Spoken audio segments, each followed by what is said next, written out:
Hi, I'm Sasha and I've got lots of things to share with you today. First off, we're going to look at verbs. Yep, there are regular and irregular verbs, but we're only going to zoom in on the irregular ones today. A verb is an action word. Here are two simple examples, wink and blow. Let's look at these verbs again. Wink is in the simple present tense, the base form. This base form of the verb is what you look for in the dictionary.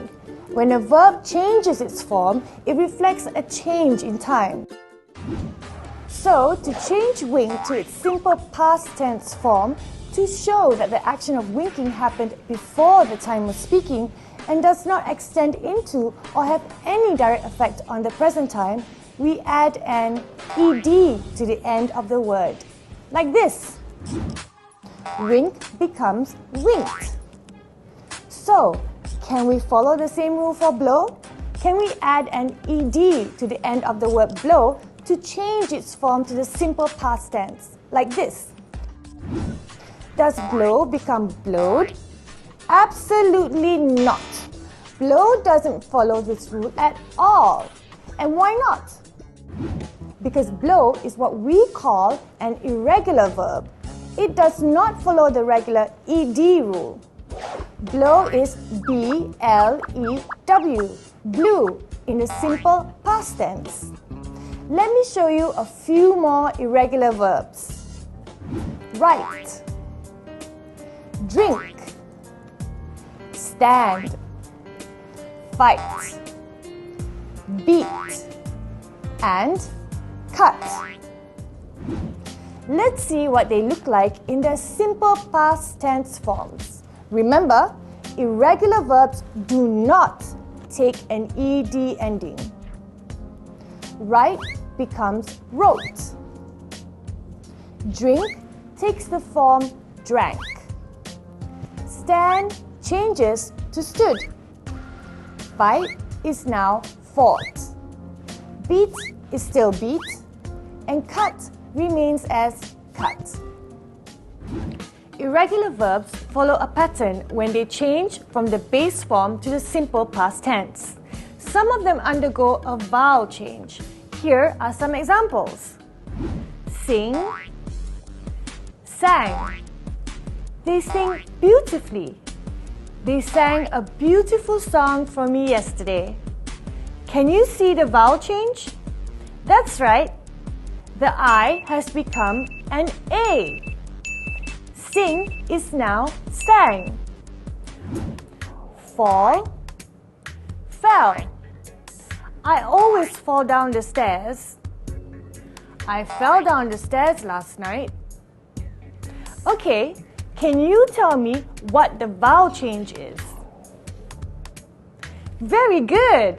The vowel E has replaced the A in the word fall. So fall is now fell. Here are a few other irregular verbs that form the simple past tense by way of a vowel change. Become, became. Throw, threw. Break, broke. Dig, dug. Fly, flew. Freeze, froze. Other irregular verbs become new words as their simple past tense forms have different endings and often different vowels. Here's how they work in sentences. Bring, brought. We bring our own food to school every day. We brought our own food to school yesterday. Can you see how the two words are different? Well, there's a change in the vowel from I to O, and the ending of both words are not the same too. Let's look at one more. Leave, left. The boys leave the house at 7 every morning. The boys left the house at 7 this morning. So, tell me, what do you see? That's right, the vowel remains unchanged, but the ending of the word is different. Okay, my friends, you have seen two patterns of how irregular verbs change their forms to simple past tense. Oops, I forgot to mention the verbs go and eat. These are two really odd fellas because they actually become totally new words. Go becomes went and eat becomes ate. But don't worry, these two verbs are among the most commonly used irregular verbs, and I am sure that you will not have any problems remembering their past tense forms. Alright, we're coming to the third pattern of how irregular verbs make their simple past tense forms. Let's watch a video to see how people use irregular verbs that do not change their form at all in the simple past tense. Try and spot those verbs, okay?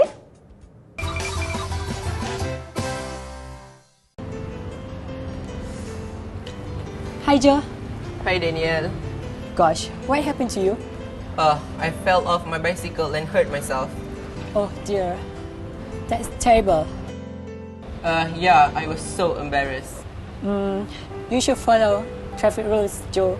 You are lucky that you weren't seriously injured. Yes, I've learned my lesson. I will never try to beat the red light again.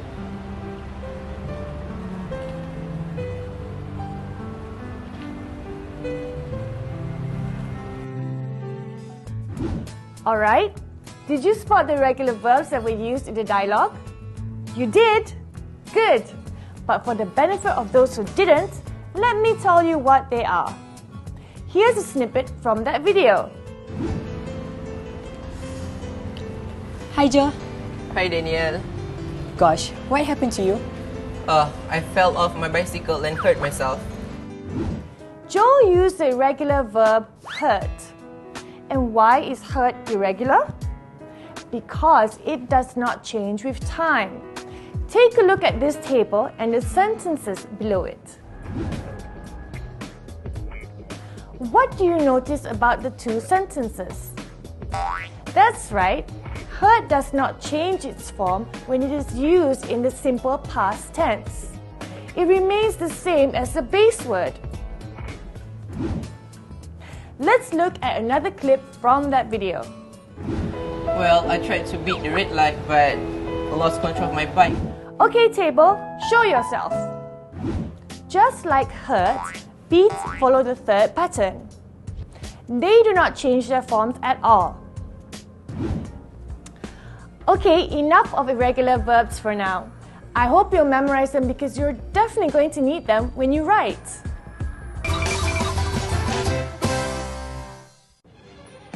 There are many words that we can use to describe people. Here are a few interesting words that you should know. Now, what can we say about this boy? What else? He's just plain unlucky. What about this young girl?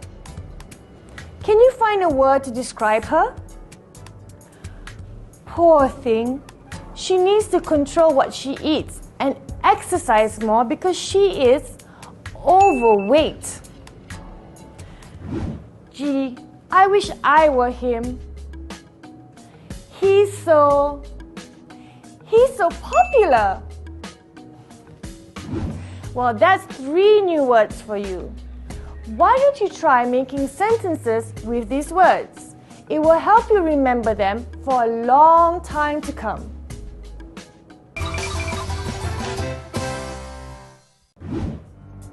The novel How I Met Myself was written by David A. Hill in 2006.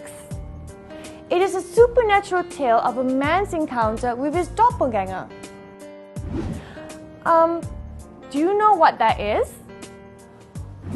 Well, a doppelganger is a ghostly double of a living person who will appear in order to give a warning that something bad is going to happen. In other words, the main character in the story met a ghost who looks exactly like him. This strange story revolves around an Englishman named John Taylor. He lives with his wife, Andrea, and his daughter, Katie. Let's talk about the setting of this story. Now, the setting is important because it helps you to know where and when the events in the story took place. There are two main physical settings in How I Met Myself. One is in England and the other is in Budapest, Hungary. So how is England connected to this story? Well, it's John's native country. John's parents live in a village near Swindon in England. This is where John and his family spend their Christmas holidays. Then there's a Budapest setting. Budapest is the capital of Hungary and is situated on the Danube River. Most of the action in this story takes place in Budapest's 13th district, where John Taylor lives. He has an apartment there on a street called Holland Utca. This is where the nightmares of his doppelganger take place. John works for a multinational company. His office is on another street called Vaci Utca. He encounters his doppelganger at number 7 Valka Utca, which is also in that district. Zolt's Cafe in Gurgli Utca is another place that is part of the setting. John sees his ghostly double entering a cafe along that street, but upon going inside, John is unable to find him. In the days to come, John would spend quite a lot of time at this cafe hoping to meet the man who looks exactly like him and solve the mystery of his doppelganger. Incidentally, his wife Andrea worked at the cafe before the birth of their daughter. The Budapest City Library also plays a part in the setting of this story. John spends every afternoon there going through all Budapest newspapers. He looks at every event that happened in the month of January over the last 10 years. At long last, he finds a news report about a young mother, Mrs. Zabo, and her child who were killed when a Russian bomb hit a Gurgli Utca building. The cellar in which they died is now Zolt's Cafe.